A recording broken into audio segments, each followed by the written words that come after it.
how God trains his servants through difficult people, saying, "Many are the afflictions of the righteous, but the Lord delivereth him out of them all." Psalm chapter 34, verse 19. Learning in adversity is God's strange classroom.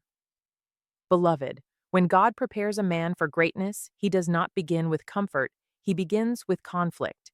Just as David was anointed early, but crowned late, between the oil and the throne stood people, not just enemies, but teachers disguised as adversaries. Bring into life the words, "It is good for me that I have been afflicted, that I might learn thy statutes." Psalm chapter 119, verse 71. God enrolled David in a school where the instructors were kings who hated him, friends who betrayed him, family who wounded him, counselors who turned against him. And yet, David graduated a man after God's own heart.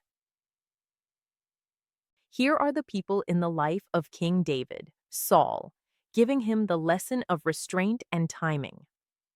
Saul hunted David like an animal, yet David refused to touch him when he had the opportunity to kill Saul.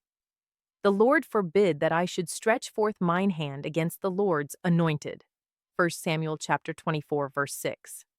David knew that power gained unlawfully corrupts the soul. David learned that calling does not cancel process. God taught David how to lead without ruling and how to honor authority even when abused. Next is Doeg.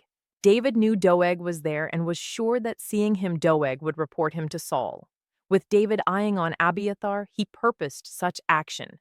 Doeg killed priests and destroyed innocents, not by strength, but by information. Thy tongue deviseth mischiefs, like a sharp razor, working deceitfully. Psalm chapter 52, verse 2. Lesson. David knew the power of the tongue and that the enemies don't fight with swords, they fight with words. David's experience with Saul gave him the discernment that not everyone who speaks is sent by God, and zeal without righteousness is deadly.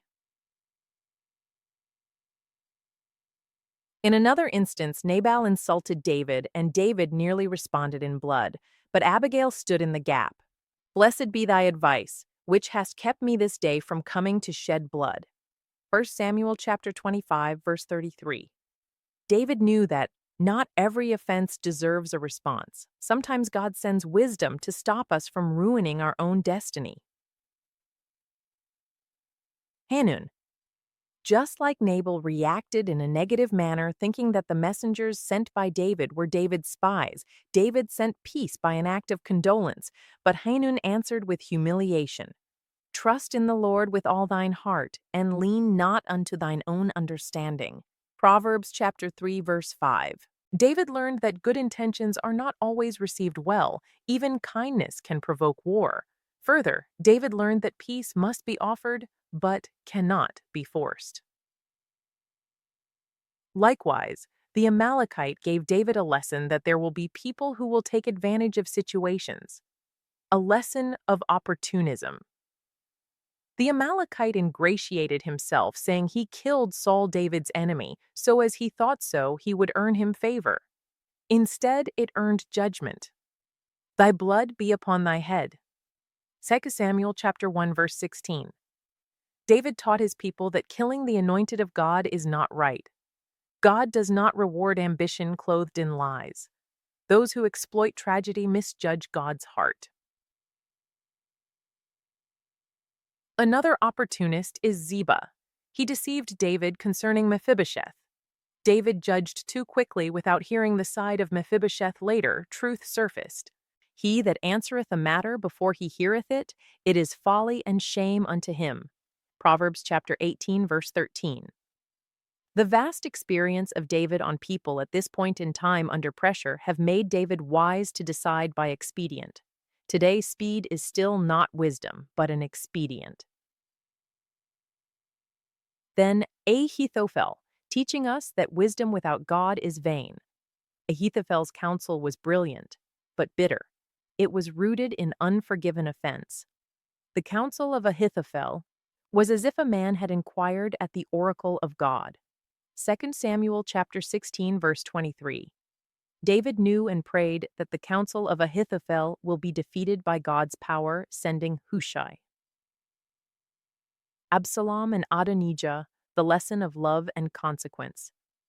Absalom and Adonijah were both David's son and rebelled. O my son Absalom, would God I had died for thee. 2 Samuel chapter 18 verse 33. David learned that no one man can fight against the anointed of God, or when an anointed fights against another anointed, the one who is humble and obedient and pleasing to God is always the winner. David knew that leadership pain is often personal. David learned that one can win battles and still lose hearts, and repentance doesn't erase consequence, but it restores fellowship. Last but not the least is Shimei. He was the one who taught David the discernment of the Spirit, hence David did not retaliate. David knew that at the weakest point of man temptation and persecution will come. Let him curse. It may be that the Lord will look on mine affliction. 2 Samuel chapter 16, verse 11 to 12, that God speaks correction through unpleasant mouths. Finally, God has a purpose in sending difficult people beloved. God did not remove these people from David's life. He used them to shape a king. Every one of them taught David restraint, discernment, mercy, timing, dependence on God. After he had served his own generation by the will of God, fell on sleep. Acts chapter 13, verse 36. As a final declaration, you may not like your adversaries, but God is using them to train you. If God trusted David with enemies, he trusts you with yours. Don't curse the classroom, graduate from it.